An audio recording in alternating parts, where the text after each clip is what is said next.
रोका लगा दिया जाएगा। अगर आपको ईद मनाना है तो अपने घर में मनाए, सड़कों पर नहीं। इस पर क्या बोलेंगे? देखिए, इस सिलसिले में मुझे समझ में नहीं आ रहा है कि जिस जानवर के लिए इंसान का सेंटिमेंट लगा हुआ, हमारे हिंदू भाई का, उसको खुले में और छुपे में ज़बह करने का क्या माने हैं। जब वो हमारी माता है तो खुले में भी उसको ज़बह करना जुर्म है और छुपे में भी ज़बह करना जुर्म है। तो दोनों ही कत्ल होता है ना। इन पर पाबंदी लगनी चाहिए। ये कौन सा खेल हो गया कि भाई माँ को अगर खुले जगह में हम मर्डर कर दें तो उस पर हमको जेल जाना पड़े, और छुपा करके मर्डर करें तो जेल नहीं जाना पड़े। ये तो समझ में नहीं आ रही बात। ये कौन सा सेंटीमेंट है भाई? इससे तो ऐसा लगता है कि इसको लेकर के सिर्फ सियासत हो रहा है, इसका परमानेंट कोई हल नहीं निकाला जा रहा है। जबकि हिंदुस्तान की दूसरी बड़ी जो मेजॉरिटी है, जिस मुसलमान जो है वो मांग कर रहे हैं कि आप इसको नेशनल इसका दर्जा दे दीजिए, झमेला ख़त्म कर दीजिए।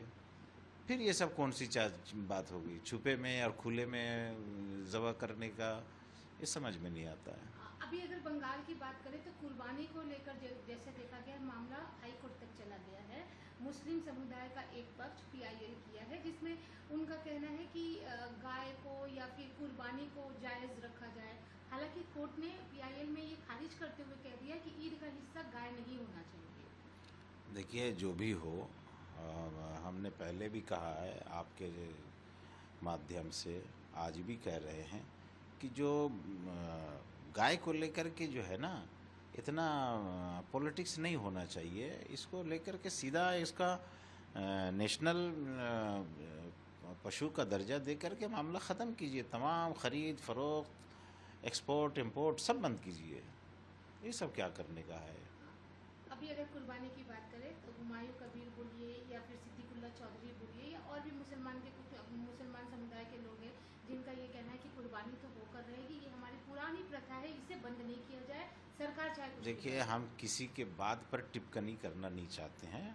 हमारे यहाँ पश्चिम बंगाल में जो 1950 के कानून को लागू किया गया है, हम भी कह रहे हैं कुर्बानी हम क्यों नहीं करेंगे, लेकिन हम कुर्बानी करेंगे जिस जानवर को मना किया गया उसको नहीं करेंगे।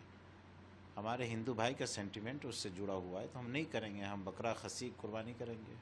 कुर्बानी मना नहीं है, एक जानवर को मना किया जा रहा है कि इस जानवर को नहीं करना है, तो नहीं करेंगे, कोई बात नहीं। तो आपको लगता है ऐसा कि जो ये बोल रहे हैं कि कुर्बानी होगी, गाय की भी होगी, ऊँट की भी होगी, या जिसकी भी होगी, वो एक जिद है? देखिए, कौन क्या बोल रहे हैं, हमको उस पर हमको किसी ये कुछ नहीं बोलना है। हम अपनी बात कर रहे हैं कि हमारे पश्चिम बंगाल में जो कानून लागू किया गया है वो उसके हिसाब से हम कोई भी इलीगल काम नहीं करेंगे। 28 को बकरीद आने वाली है, आप इमाम होने के नाते क्या मैसेज देंगे? हम सबको कहेंगे कि जो कानून के दायरे में ईद की नमाज़ पढ़िए, कुर्बानी कीजिए। ईद के जिस जानवर को मना किया गया उसका कुर्बानी मत कीजिए। जो जानवर आपको अवेलेबल है, खस्सी है, बकरी है, उसको कुर्बानी करके अपना ईद अच्छे से मनाइए, खुश रहिए, बहुत अच्छे रहिए, और किसी कंट्रोवर्सी में पड़ने की ज़रूरत नहीं।